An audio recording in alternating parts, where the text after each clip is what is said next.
Hello, dear students, dear pun lovers. How are you doing? Are you okay?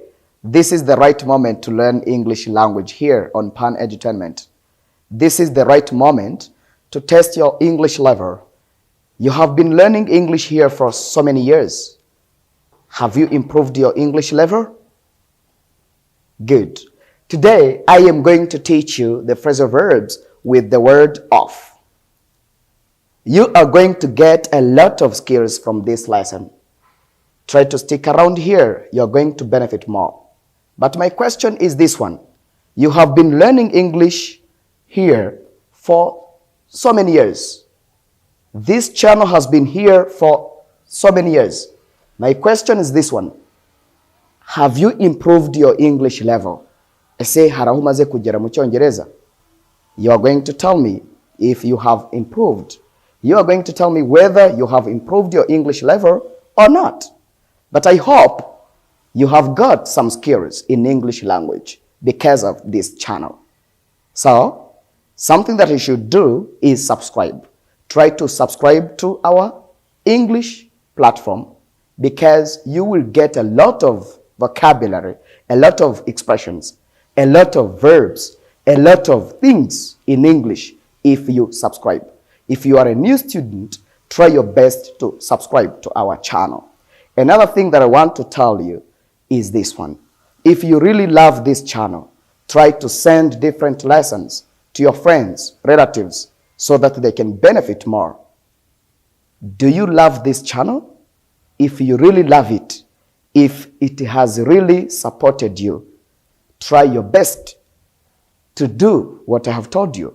Korea ibyo nkubwiye n'ibicano mu by'ukuri yaragufashije. Better to do that because it can help others to accumulate or get some different skills in English language. Nubikora biraza gufasha abandi woherereje ayo masomo kugira gute kumenya amagambo, kumenya ubumenyi bwinshi, kugira ubumenyi ku Cyongereza. Try to do that. I am teacher Jasper, the one who is going to teach you a very wonderful lesson that you see here. But first of all, subscribe to our channel if you are a new student. Reka mbanze mbe ntujemo gake ukore kuri subscribe kugira ngo dukomezanye. Ibyo bintu nta n'amasegonda atatu byafata kandi gira gutya gusa. Alright, ndabibonye urabikoze. Yeah, good. Thank you so much for subscribing to our channel. Urakoze gukanda kuri subscribe. Good. So, my dear student, I am going to teach you some phrasal verbs with of. These are very special phrasal verbs because they are mostly used in English language, in communication. When you are communicating with a person, you should use some of these phrasal verbs. These are phrasal verbs that are followed by of. This word of. But before teaching you this lesson, I would like to show you our today's word. My dear, do you know our today's word? Ijambo ry'umunsi urarizi? This verb, to scorn. Do you know verb to scorn in English language? Scorn, to scorn. To scorn means to ignore, ignore, ignore. To scorn means to ignore. To scorn means to despise. Gusuzugura, to give no attention to someone. When you give no attention to someone, you are scorning that person or those people. To scorn bivuze gusuzugura, to disvalue, to ignore, to disrespect. That is to scorn, to brush off. To scorn no gusuzugura. Umuntu ashobora kukubwira ati, why did you scorn me yesterday? You can scorn someone. If you scorn someone, you don't value that person or those people. If you scorn people, you don't value them. You don't give them the respect or the value that they have. You ignore them. So to scorn bivuze gusuzugura. Koresha iyi vocabulary mu buzima bwawe bwa buri munsi. Scorn. She likes to scorn people. You may even scorn somebody. You may even scorn your relatives. Yes, scorning means gusuzugura. Yes, to scorn. Very nice. Have you got this verb? Scorn. Scorn. Very nice. To scorn bivuze gusuzugura. Very nice. Let's continue. We are going to start or to get started with our phrasal verbs that end or that are followed by of in English language. Let's start with the first phrasal verb, does of. Does of. Do you know the meaning of does of? Does of means to fall asleep, usually unintentionally for a short time. That is to doze off. To doze off means to fall asleep, usually unintentionally for a short time. When you doze off, you don't spend hours and hours sleeping. No, you may doze off after like 30 minutes, you wake up. You wake up. To wake up, twabonye ko wake up bitandukanye na get up. Wake up ni ugukanguka. Get up ni ukubyuka. So when you doze off, you sleep for a short time unintentionally. Ni ugusinzira by'akanya gato ariko utabishakaga. For example, you are on a bus. Ntabwo tuvuga ngo you are in a bus. Cyo Cyongereza ni kibaho. You are on a bus. When you are on a bus, you may doze off unintentionally. Uri muri bisi wicayemo kubera umunaniro n'urugero ushobora gutwarwa n'agatotsi. Muri make to doze off bivuze gutwarwa n'agatotsi. Do you doze off sometimes when you are on a bus? Ese yuri muri bisi rimwe na rimwe utwarwa n'agatotsi? Uraza kumbwira. Ushaka kuvuga uti yes teacher, I doze off, or yesterday I dozed off when I was on a bus. Even when you are at work, you may doze off unintentionally. Uri no ku kazi ushobora kudazinga off. To doze off means to sleep for a short time, usually unintentionally. That is to doze off. For example, you can tell me, yesterday I dozed off when I was at work because I was very tired. Ejo nasinziriye by'akanya gato cyangwa se ejo agatotsi karanyibye. Mu gihe agatotsi kakwibye uzakoreshe iyi vocabulary. Doze off. Does it make sense? Do you get it? Birikumvikana? Very nice. To sleep for a short time, usually unintentionally, that is to doze off in English language. Wow. Have you got it? Can we continue? Reka dukomeze. The second is hano reka tuanze turebe urugero. Uyu yavuze ngo yesterday I dozed off during the meeting because I was so tired. Yesterday I dozed off during the meeting because I was so tired. Uyu ari kukubwira ngo ejo agatotsi karanyibye mu gihe nari ndi mu nama kubera ko nari naniwe. So what time do you doze off?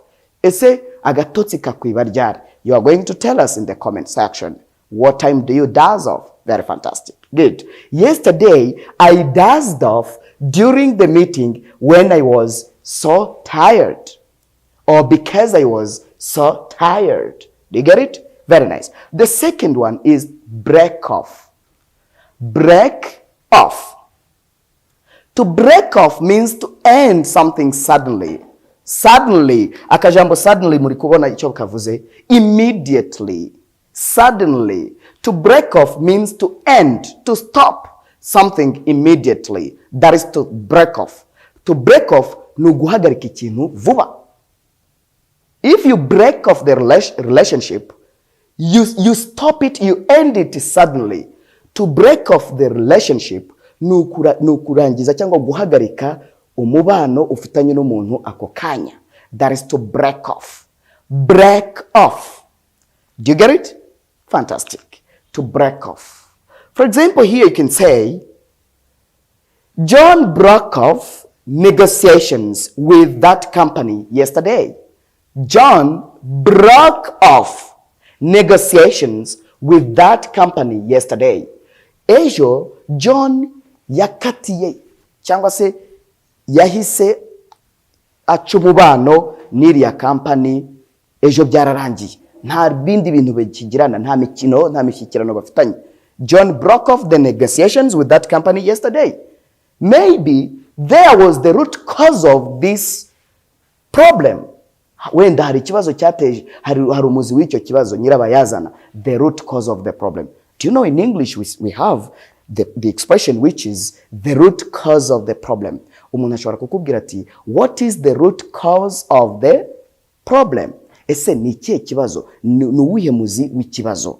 What is the root cause of the problem? Yes. So yesterday John broke off. So simple past of break off is broke. Do you get it? Broke off. Nuvuga ngo rero iyo tugiye muri past, break off ihinduka broke off. So John broke off negotiations with that company yesterday. Ejo John yacanye umubano n'iriya company. Gucana umubano n'umuntu mu buryo bwihuse, that is to break off. Ariko twabonye ko gutandukana n'umuntu, that is to break up. Twarabonye to break up, especially with the boyfriend and girlfriend. Umuhungu n'umukobwa bashobora gukora cyo bita break up, gushwana. The third phrasal verb is this one, brush off. To brush off. Do you know the meaning of brush off? To brush off means to ignore someone's opinions, ideas, suggestions. That is to brush off. Guca amazi ibitekerezo by'umuntu, ideas, advice, inama umuntu akugiriye ukazica amazi, or suggestions, cyangwa se icyifuzo cyangwa igitekerezo umuntu afite ukagica amazi. That time you have brushed off someone's opinions. So to brush off means to ignore, gusuzugura, guca amazi. That is to brush off. For example, I can say, why did you brush off my idea yesterday? Why did you brush off my idea yesterday? Ariko ejo kuki waciye amazi igitekerezo nakubwiye? Why did you brush off my idea yesterday? Yesterday I told you to take time and open the book and read. Narakubwiye ngo fata umwanya usome igitabo. Urabyanga. I told you to go to attend Pan Edutainment YouTube lessons every day. You refused. Warabyanze. I told you to go to Kimirong to learn English language at Special Modern Language Center. Narakubwiye ngo ujye Kimirongo wige Icyongereza kuri Special Modern Language Center, kuri center nziza, ku kigo cyiza kikwigisha Icyongereza. Urabyanga. So why did you brush off? So why did you brush off my ideas? Kuki rero wagize ute ibitekerezo byanjye wabiciye amazi? Or why did you brush off my advice? Kuki nama nakugiriye waziciye amazi? That is to brush off. Brush off. Good. To brush off no guca amazi. The next one is to kick off. To kick off means to start something. To kick off means to start something. Kick off. To kick off means to start something. Gutangira ikintu runaka. The game is going to kick off. Iyo uvuze ngo the game is going to kick off, ubuvuze uti umukino ugiye gutangira. The game is going to kick off. I am going to kick off the journey. My friend, what time are you going to kick off the meeting? Ese inama muraritangira ryari? We are going to kick off the meeting at 5 p.m. Tugiye gutangira inama saa 11 z'umugoroba. That is to kick off. To kick off igihe cyose wumvise kick off, uzumve ko ari ikintu runaka, event runaka igiye gutangira. That is to start something. To kick off means to start something. Kick off. Ni wumva nkubwiye hano kuri Pan Edutainment ngakubwira nti I am going to kick off teaching. Icyo gihe nzaba nkubwiye ko ngiye gutangira kwigisha. I am going to kick off the meeting. We are going to kick off the meeting or to kick off the flight. Urugendo rw'indege rugiye gutangira. The flight is going to kick off. Flight, urugendo rw'indege. Fantastic. Call off. To call off means to cancel or to postpone. Postpone is to call off. Gusubika. So, what is the opposite of call off? ese ikinyuranyo cya call off ni iki? Call off, ikinyuranyo cya call off cyangwa se imbusane ya call off is resume. To resume, kugira gute? Gusubukura. Did you call off the meeting yesterday? Ese jo inama mwarayisubitse? Yes, we called the meeting off because it was raining. Yego rwose inama twarayisubitse kuko imvura yari iri kugwa. We called the wedding off. Ubukwe twarabusubitse. We called the lesson off. Isomo twararisubitse. So you should try to know how to use these phrasal verbs with off. Ariko biragusaba iki rero? Biragusaba, you should stick around here. You should keep on watching our pan lessons. Aya masomo ni meza cyane. Ujye ukomeza uyige, azagufasha cyane. I tell you the truth. I swear. Aya masomo azagufasha. Ikindi kizagufasha ni Special Modern Language Center. Kuza mu ishuri ugakora debates n'abandi, ukavuga, ukaganira, ukakora discussions, tukakwigisha amategeko y'ururimi. Ukaba uri kumwe na mwarimu face to face, amaso mu yandi. Ikindi kizagufasha ni ukugura ibitabo dufite. Kugeza ubu dufite ibitabo 6 by'icyongereza. Hari ikindi kigiye gusohoka vuba, kimaze umwaka hafi n'igice gikorwa, kizaba kigizwe n'ama dialogues, a lot of different dialogues. Yes, ama dialogues agiye atandukanye. Aho ushobora kugera muri busheri ukaganira icyo ukavuga icyongereza, nkeneye iroti iki, ukajya muri bank, you may go to the bank, ukagerageza kwidefanda muri bank, ukajya mu isoko ukidefanda bitewe nuko wasomye cya gitabo. Very nice. Then to call off yumvikanye. Verb to call off means to cancel. The match was called off due to the rain. Umukino warasubitswe kubera imvura. The meeting was called off due to the rain. Inama yarasubitswe kubera imvura. To call off. The last one, but not the least, is to show off. Show off means to boast. To show off ni kwiyemera, kwirarira, kwirata, kwiyumva. That is to show off. Ushobora kubwira umuntu uti, my dear, why do you like to show off? Ese kuki ukunda kwiyemera, kuki ukunda kwirarira? That is to show off. Show off. Ushobora kuvuga uti, he bought that car to show off. Yaguze iriya modoka kugira ngo yirarire gusa, yiyemere gusa. That is to show off. He didn't have any purpose to buy the car. Nta ntego yari afite yo kugura imodoka. Any goal to buy the car. He only bought it to show off. Yayiguze gusa kugira ngo yiyemere. It is not good to show off. It is not good to show off. Ntabwo ari byiza kwiyemera. It is good to be humble. Ni byiza kugira gute guca bugufi. So I am teacher Jasper. We are together for the next lesson. But if you have not subscribed to our channel, try to do that. Gerageza ukore kuri subscribe, uhereza amasomo yacu bizagufasha cyane.